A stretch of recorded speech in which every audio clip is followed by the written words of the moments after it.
था आदरणीय लोकसभा स्पीकर साहब से मिलने के लिए। अनफॉर्चुनेटली वो उपलब्ध नहीं हुए हाउस में। मैं पार्लियामेंट से अभी उनके ऑफिस में अपना खत रिसीव करा करके आ रहा हूं और मुझे उम्मीद ही नहीं, पूरा यकीन है कि आदरणीय लोकसभा स्पीकर कल की घटना का संज्ञान लेते हुए जो उचित कार्रवाई है वो करेंगे। मैंने नोटिस दिया है क्योंकि सब चीज रिकॉर्ड पे है और ये पहली बार हुआ है कि एक चुने हुए सांसद के खिलाफ इतनी अमर्यादित भाषा, इस तरीके की धमकी। मैं पूछना चाहता हूं, क्या आरएसएस की शाखाओं में, क्या प्रधानमंत्री नरेंद्र मोदी जी के नए भारत की प्रयोगशाला में कैडर को यही पढ़ाया जाता है? जिस तरीके का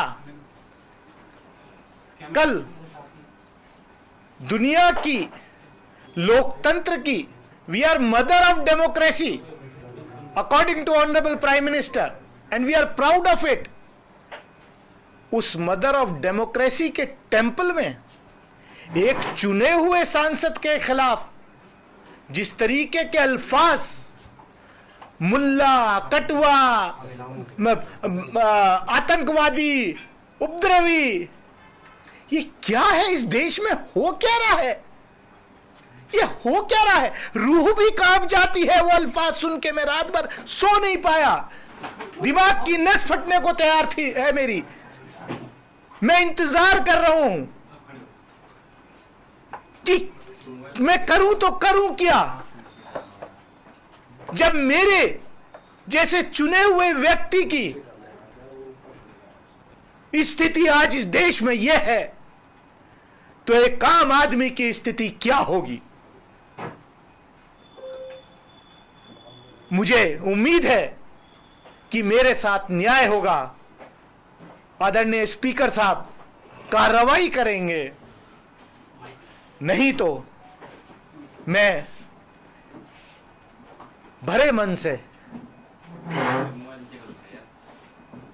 इस सदन को भी छोड़ने पर विचार कर रहा हूं, क्योंकि यह एक सभ्य समाज में बर्दाश्त नहीं किया जा सकता। क्या है? क्या हम इसलिए चुन के आते हैं? क्या देश को आजादी इसलिए दिलाई गई थी? क्या हमारे पुरखों ने कुर्बानियां इसलिए दी थी इस देश की आजादी के लिए कि जब हमारे प्रतिनिधि चुन करके जाएंगे तो उनको यह सुनने को मिलेगा? दुनिया के अंदर आज देश की क्या तस्वीर आपने खींच के रख दी है? महिलाओं को आरक्षण, ये स्पेशल सेशन था। 75 साल अमृत काल में हम गए हैं, पार्लियामेंट की नई बिल्डिंग में हम गए हैं। महिलाओं के आरक्षण के लिए यह संसद का सत्र विशेष रूप से बुलाया गया। वो आरक्षण कब मिलेगा? 2029 में लागू होगा, 2034 में होगा या 2047 में होगा? अभी उस पर सवालिया निशान है, मैं उसमें नहीं जाना चाहता। लेकिन मुझे तो ऐसा लग रहा है अब कि क्या ये स्पेशल सेशन इस देश के चुने हुए एक सांसद को उसकी कम्युनिटी से लिंक करके उस पर इस तरीके का अटैक करना, सोच भी नहीं सकता, मैं सोच भी नहीं सकता। इन्होंने केवल मुझे या मेरे फॉलोवर्स को ही नहीं, पूरे देश को शर्मसार किया है। पूरे देश की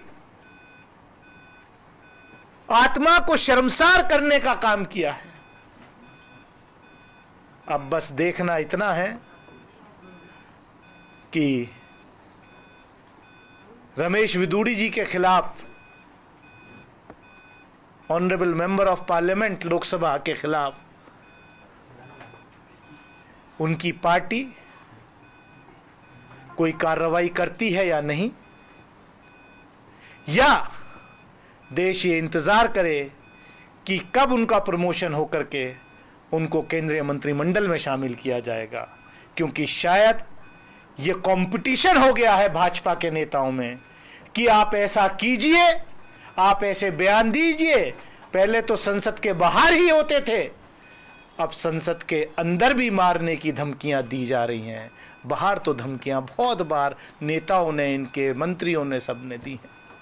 लेकिन ये सोचना पड़ेगा कि हम इस देश को अमृत काल में किस तरफ ले जा रहे हैं।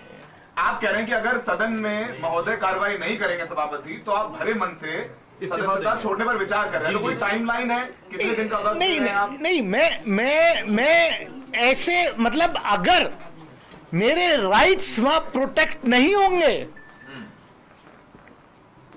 जो आजादी मिली हमें, जो बाबा साहब डॉक्टर भीमराव अंबेडकर, उनके साथियों ने जो संविधान लिखा, अगर उसके तहत चुन के जाने वाले प्रतिनिधियों के साथ सत्ता पक्ष ये करेगा, सत्ता पक्ष का सांसद ये करेगा, तो मेरे पास उस सदन को छोड़ने के अलावा और कुछ नहीं है। क्योंकि मैं क्या क्या छोड़ूं।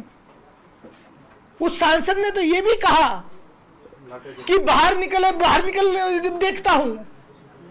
मैं किसके पास जाऊं सुरक्षा के लिए, मैं किसके पास जाऊं प्रोटेक्शन के लिए। मैं, क्योंकि आदरणीय लोकसभा स्पीकर हमारे जो है गाइड हैं, हमें वो प्रोटेक्ट करते हैं। हमें पूरी आशा है, पूरी उम्मीद है कि वो हमारे अख्तियारातों को, जो हमारे, उनको वो जो है बचाएंगे, वरना कैसे चलेगा। Journalism at News Laundry is powered by the public, because when the public pays, the public is served. Visit newslaundry.com/subscription and pick a payment plan of your choice. Pay to keep news free and independent. Your future, and indeed the future of democracy, depends on it.